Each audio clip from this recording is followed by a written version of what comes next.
Today we're learning how to use an external USB Wi-Fi adapter in Windows 10. In Windows 10 they've changed some things up versus Windows 8. We're going to go down here and click on the Wi-Fi menu. Right now our computer, we don't have an external device hooked up. We just have the internal Wi-Fi card, of course. It comes in almost every modern computer. And you see we have some available networks here. Now in Windows 8 it used to say Wi-Fi above it. And then what we're going to do now is we're going to go ahead and plug in an Alfa AWUS036AC device. This is an external USB 802.11ac upgrade. We hear the noise indicating the adapter is connected. The light is flashing on our adapter, and you see the network's changed a little bit. Now I have a connection to this 5 gigahertz network. I've got an additional couple of networks coming in here.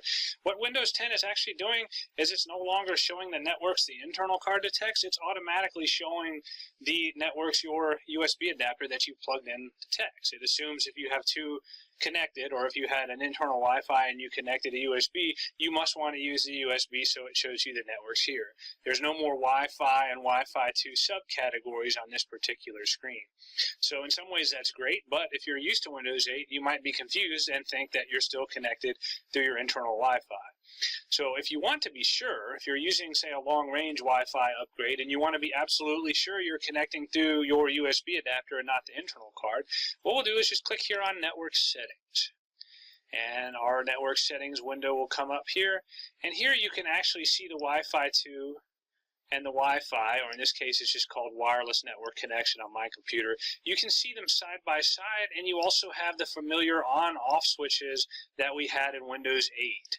So, if we want to be absolutely sure we're connecting through the Wi-Fi 2, which is our Alpha adapter, it does tell us right here we're connected. And if we want to be certain we're also connected via our internal card, we're just going to turn that off.